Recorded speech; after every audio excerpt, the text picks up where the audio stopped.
हर रोज की तरह आज भी स्कूल देर से पहुंचता है। क्या बात है आनंद, आज तो तुम बहुत जल्दी स्कूल आ गए। बड़ी जल्दी तुम्हारी नींद खुल गई। वो टीचर, आज मुझे घर का काम करने में थोड़ा लेट हो गया। इस बार मैं तुम्हारी मम्मी से शिकायत करूंगी कि आप अपने बच्चे को समय पर स्कूल भेजा करो। मैडम, मैं अंदर आ जाऊं? हाँ हाँ, आकर अपनी सीट पर बैठो और जो मैंने बोर्ड पर लिखा है वो सब अपने नोटबुक में उतारो। आनंद की क्लास टीचर मालती की नई ज्वाइनिंग थी। उसे अभी पता नहीं था कि आनंद हमेशा लेट क्यों आता है। अब अगले दिन भी आनंद लेट स्कूल पहुंचता है और उसके कपड़े भी गंदे होते हैं। क्या बात है आनंद, आज फिर तुम लेट हो। लगता है तुम्हें मेरी बातों का कोई असर नहीं हो रहा है। और ये कपड़े तुम्हारे इतने गंदे क्यों हैं? वो टीचर, घर का काम करने में मेरे कपड़े गंदे हो जाते हैं। चलो, आज तुम अपने दोनों हाथों को खड़ा करके क्लास के बाहर खड़े रहो। आनंद को उसकी क्लास टीचर पूरे हाफ डे तक खड़ा रखती है ताकि वो कल से समय पर और साफ सुथरे कपड़ों में आए। अब छुट्टी के समय टीचर आनंद से कहती है, कल तुम अपनी मम्मी या पापा को लेकर आओगे साथ। कल पेरेंट्स मीटिंग है। Good morning teacher. आज भी मैं थोड़ा सा लेट हो गया, लेकिन आज मैं अपनी चाची को साथ लाया हूँ। ज्यादा प्यार दिखाने की जरूरत नहीं, मैं अपने रोहन के लिए यहाँ आई हूँ। चल दूर खड़ा रहे मुझसे, गंदे नाले का कीड़ा। अरे, आप अपने बेटे से ऐसे कैसे बात कर रही हैं? एक तो ये लेट स्कूल आता है, ऊपर से इसके कपड़े भी बहुत गंदे होते हैं। मुझे तो आपसे बहुत शिकायतें हैं। अरे टीचर जी, मैं इसकी माँ नहीं हूँ। मेरा बेटा तो ये रहा, रोहन। क्यों रोहन? आनंद, आपने तो कहा था कि आपके साथ ये आई है, लेकिन ये तो रोहन की मम्मी है। अरे टीचर जी, इसके माँ बाप मरने को मर गए हैं, लेकिन इसे मेरे माथे मर गए। मतलब आनंद के माता पिता नहीं है? तो आप आनंद की क्या लगती हैं? अरे, मैं तो इस अभागे की चाची हूँ। वैसे मेरा रोहन पढ़ने में कैसा है? आनंद की आंखों में आंसू देखकर टीचर मालती का दिल पसीज जाता है और वो एकटक आनंद को देख रही होती है। जी जी माया जी, आपका लड़का ठीक ठाक है पढ़ने में, अब आप जा सकती हैं। ओए बिन माँ बाप की औलाद, समय पर घर आ जाइयो, बहुत सारे बर्तन पड़े हैं। आनंद, आपने कभी क्यों नहीं बताया कि आपके मम्मी पापा नहीं है? माँ कहती थी कभी भी अपनी पर्सनल चीजें किसी को नहीं बतानी चाहिए।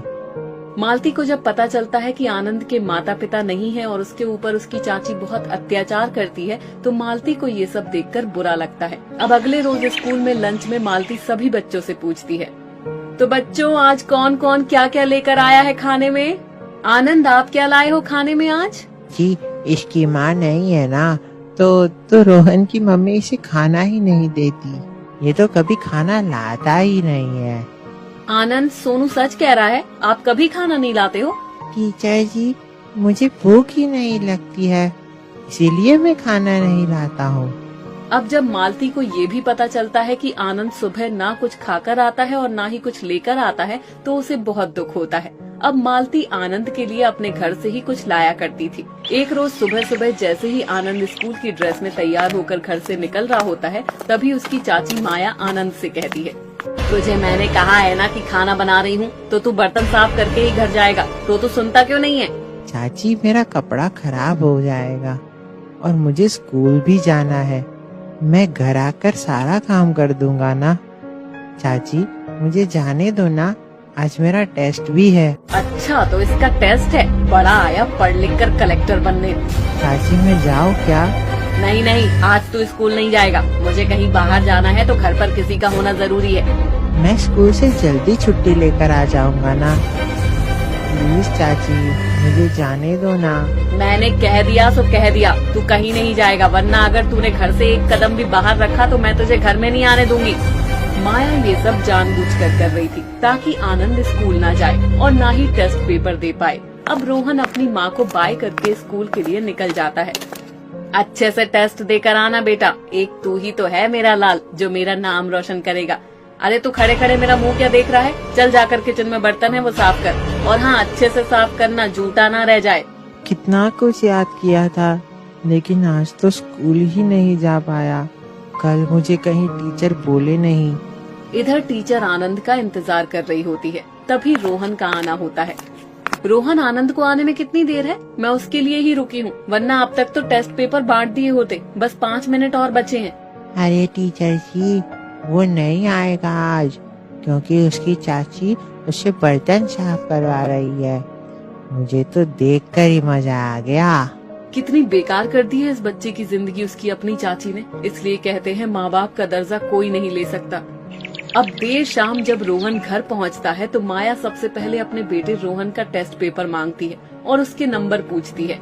अरे रोहन, आज तो बड़ा खुश लग रहा है, लगता है तेरा टेस्ट पेपर अच्छा गया। कितने नंबर लेकर आया है? जरा टेस्ट पेपर दिखा तो मैं देखूं। हाँ हाँ रोहन, बताना कितने नंबर आए तेरी टेस्ट पेपर में? अरे क्या बात है, 10 में से पूरे 60 नंबर आए हैं। अरे चाची, अपने 10 में से 0 आए है, यानी अंडा आया है, कोई नंबर नहीं आया है। हाँ रोहन, आनंद क्या कह रहा है? टेस्ट पेपर में तू एक भी नंबर नहीं लाया। ये देखकर माया को गुस्सा आ जाता है। अब वो अपने लाडले बेटे पर गुस्सा न उतारकर आनंद पर गुस्सा उतार देती है और जैसे ही आनंद पढ़ने बैठता है माया उसका किताब हाथ में लेती है और फाड़ देती है। मेरा बेटा यहाँ फेल हो रहा है और ये अनाथ पढ़ेगा, जरूरत नहीं है तुझे पढ़ने की। ये क्या किया आपने चाची? अब अगले रोज फिर से लेट आनंद स्कूल पहुँचता है और टीचर आनंद को कुछ नहीं कहती।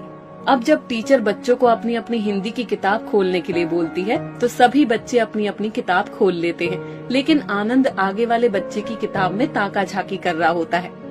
आनंद, आपकी किताब कहाँ है जो आप रोहन की किताब में देख रहे हो? घर भूल गए या लेकर नहीं आए? नहीं नहीं टीचर जी, घर नहीं भूला हूँ। अरे बताता क्यों नहीं, तेरी चाची ने कल तेरी किताबें फाड़ कर जला दी है। एकदम शांत सभी बच्चे, और सोनू तुम अपने बेंच पर खड़े हो जाओ। आजकल तुम कुछ ज्यादा ही नहीं बोलने लगे हो, और ये सारी बातें तुम्हें कौन बताता है? वो मुझे ये सारी बात रोहन बताता है। तो रोहन, आप भी अपनी सीट पर खड़े हो जाओ। अब ठीक है सोनू?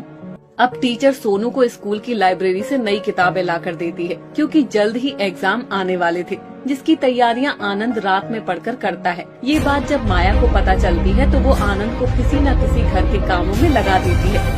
जाकर बर्तन धो, अभी ही मैंने किचन में कई सारे बर्तन रखे हैं। अभी थोड़ा पढ़ने दो ना चाची, मैं बर्तन किचन सब साफ करके ही सोऊंगा।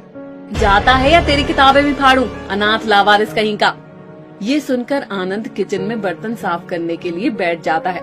इस लावारिस अनाथ को कितनी बार समझाया है कि पढ़ाई लिखाई में कुछ नहीं रखा, लेकिन इसे तो अपने माँ बाप का नाम रोशन करना है। मैं भी देखती हूँ कैसे एग्जाम देता है ये। अब अगली सुबह रोहन और आनंद दोनों ही एग्जाम के लिए सुबह उठकर नहा धोकर स्कूल निकलने ही वाले होते हैं। तभी माया आनंद को रोकते हुए कहती है, किचन में जाकर किचन की सफाई कर, और आज झाड़ू पोछा भी तुझे ही करना है, मेरी तबीयत ठीक नहीं है। लेकिन चाची, आज तो मेरा एग्जाम भी है, एग्जाम से आते ही पक्का घर का सारा काम कर दूंगा मैं। रोहन बेटा, तू एग्जाम में लेट हो रहा है तो तू मुंह क्या देख रहा है, जा अभी स्कूल। और आनंद, तुझे स्कूल जाने की कोई जरूरत नहीं है। रोहन अपनी माँ के अत्याचार को हमेशा ही देखता रहता था, वो कुछ भी नहीं कहता था, लेकिन आज वो अपनी माँ को ऐसा करता हुआ देख अपनी माँ को कमरे में बंद करके हाथ पकड़कर स्कूल की तरफ दौड़ पड़ता है।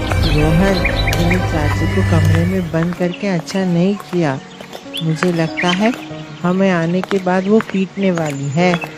रोहन आनंद को कुछ भी नहीं कहता और दोनों ही समय पर एग्जाम के लिए स्कूल पहुंच जाते हैं और टीचर भी सभी को एग्जाम पेपर बांट चुकी होती है। अब जब एग्जाम का रिजल्ट आता है तो रोहन उसमें फेल हो जाता है और आनंद क्लास में फर्स्ट आता है।